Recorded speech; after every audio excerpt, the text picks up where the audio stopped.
Hey guys, welcome back to the channel. Thank you very much for popping by if you had the time. One of the things that I like to do whenever I've got the time to basically have a look online is I go back to the channel and I occasionally have a look at some of the comments that you guys put. My community is quite important to me. I know I'm not very often posting because life, but my community is very important to me whenever I get the chance, and I do very much read the comments because ultimately I appreciate the feedback. Any feedback I get is always highly appreciated, and obviously I like to see what you guys think about the videos. So to start with, I'm flicking through the community. I just want to thank a couple of you for obviously positive vibes regarding my assignments and my papers. I have graduated now with a master's, so thank you very much everybody who thanks me for that or wish me luck on that. So thank you very much. The second bit, whilst I was flicking through the comments section, I noticed this particular comment from at Delok, posted 2 weeks ago, and I was giving this some thought over here. What he's posted here is regarding one of my first ever videos in the Achilles tank destroyer. You can tell how old that video is, by the way, because I'm actually using an Xbox microphone to record the video. That's how old it is, yeah. Not this flipping fancy setup I've got going on now. So, in this video, the comment that he puts is the 17-pounder was good, but the M10 chassis was a highly flawed design for a tank. I should have really put quote marks there. But that was the question that he posed. And I thought to myself, I've been sitting on this for about 2 weeks. I thought to myself, is it a flawed design? Is there problems with it? That's a really interesting query to ponder. Because whenever we think of most American tank destroyer designs, there are the big three. There is the M10, there's the M18, there's the M36. I know we can go back and look at the M3 half-track, or the gun motor carriage, with the 75mm gun in there. That's one that sort of gets forgotten about a little bit, which, again, early war is actually a really, really good tank destroyer design. But when it comes to the M10, is it a flawed design? So I've been going through and I've been having a bit of a rummage around in my head and doing a bit of research here and there whenever I can. And I basically said to myself, okay, I'll draw up a list of the goods and bads of the vehicle and basically be able to draw a conclusion. So let's look at some of the good parts about it first, because ultimately it's an American M10. It's based upon a Sherman Lee. The two basically have become intermingled because they use pretty much the same suspension. And that is when I've come up with some of the initial parts. So the first part is reliability. This thing is American. The Americans create quite reliable stuff. Let's be honest here. There aren't too many bad things you can say about American vehicles, and reliability certainly isn't one of them. Whether it's any of their tank destroyers or light tanks, medium tanks, aircraft, you name it, it tends to be very reliable. So that's pretty damn good.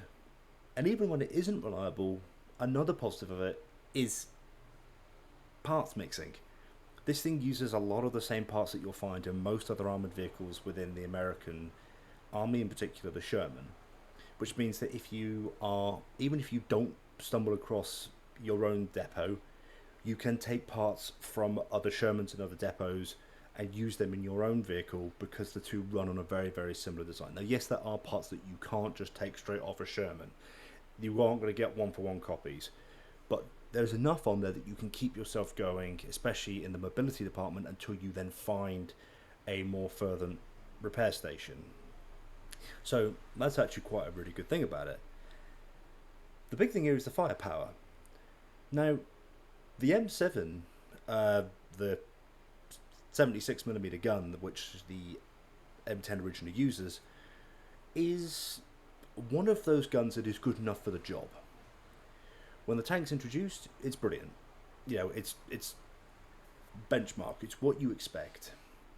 By 1944, yes, it is getting a bit long in the tooth, but that's not so much the fault of the gun as it is the designs it's coming up against. The Panthers are just better.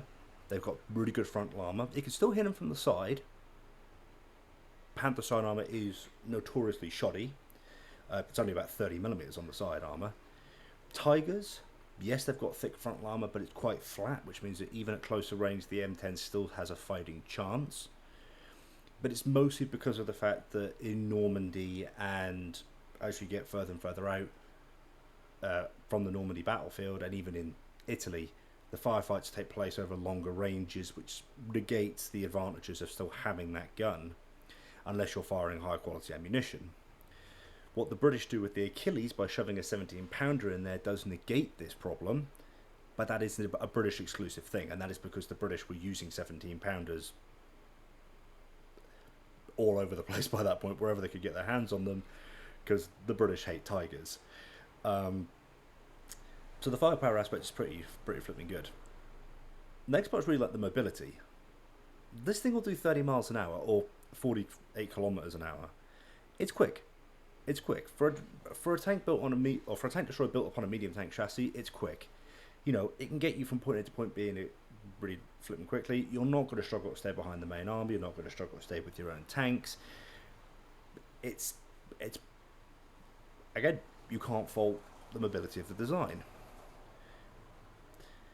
Then, especially when it comes to the M10, it has decent anti-infantry qualities if needed.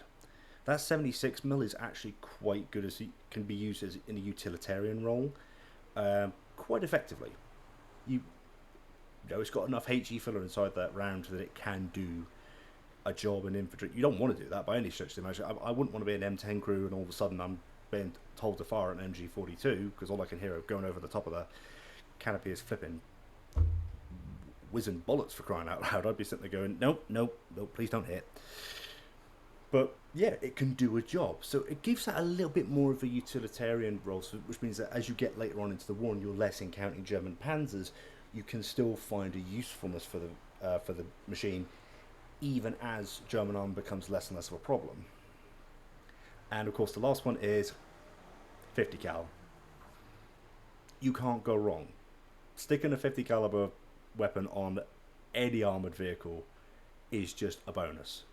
Because, again, it allows you to be useful for supporting infantry assaults or for shooting longer range, for throwing rounds out against long-range infantry targets. You can do it.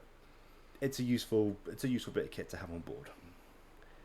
Now, with regards to the negatives, and this is the bit where I had slightly more of a struggle other than the very basic ones. Now, the two basic ones are the light armor. It's an American tank destroyer. They go for the thin armor philosophy, and the open-topped. The light armor is a problem because this thing can quite literally be penetrated from anything from a Pak 38 upwards. It's not really going to win a fight. It's not going to win a straight-up gunfight with anything from a late Panzer III onward. But it's not meant to fight. It's not meant to get into a straight-up gunfight. That's not its job. That's the job of things like the Sherman. The Sherman's the thing that's meant to be able to stand there and actually take a round or two. I mean, I certainly wouldn't want to be a late Panzer III crew facing off against the Sherman. That's not a fight that I'm comfortable winning. An M10, the Panzer III is in a lot better position. But the M10 should never get into that position to begin with. So the armor is a bit of like the easy one to sort of say, yeah, fair enough. The open-topped one is another one. This is not something, however, which is just solely detrimental to the M10. The Germans had open-top designs. The British had open-top designs as well. The Soviets with the Su-76, they do the same thing. Every nation out there was using an open-topped vehicle at some point during the war because they're cheap. They're cheap, and you can stick a bigger gun inside an open-top vehicle because you don't have to worry about enclosing it inside the turret. Case in point, the British Firefly.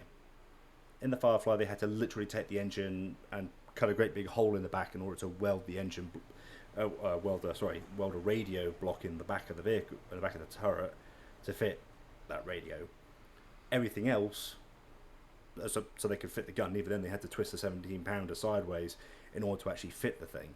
With an open-topped vehicle, you don't have to worry so much about squeezing a gun in. You can sort of build the turret around the gun.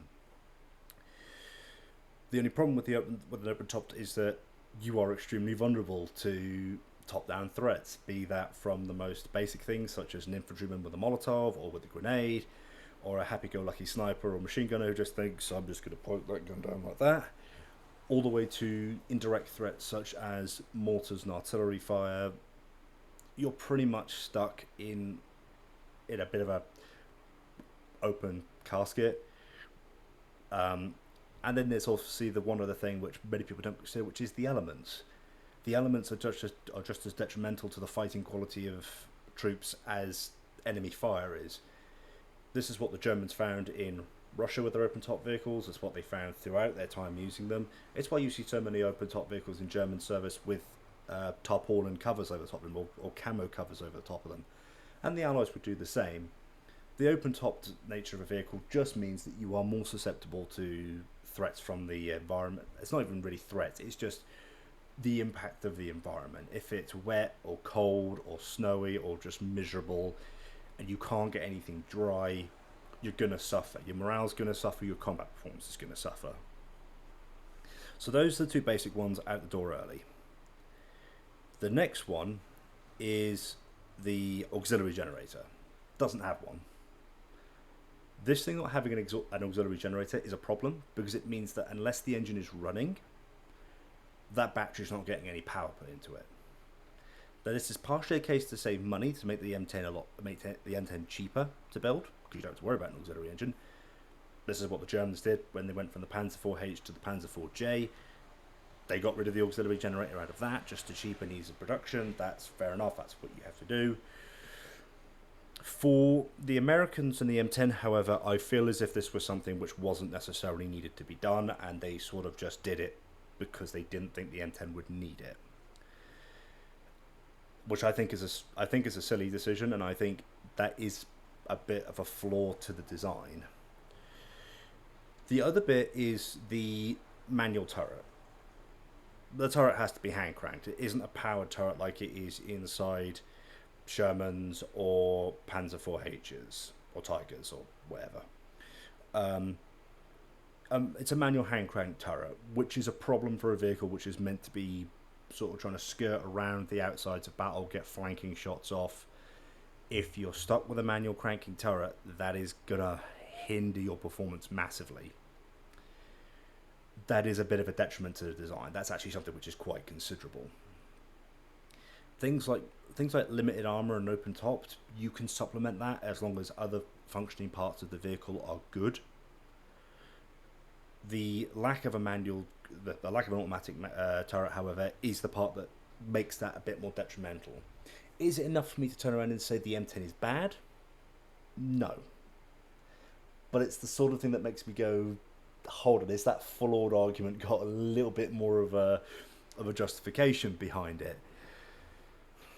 And this is the bit that I've been mulling over with regards to the M10. Is it entirely flawed? Is that manual turret the thing that really kicks it for me as a flawed design? And for me, ultimately, I have to say it's a bit of a yes and a no for me. That manual turret is the part that almost sort of just makes me go, yeah, I nearly have to agree, because if the role of the tank destroyer within the US Army, which is the getting around the flanks, being more mobile, seeking out and destroying enemy armor, the manual turret does hinder your ability to get shots off from the side. In British service, it's a lot different, because in British service they're not used in quite the same way.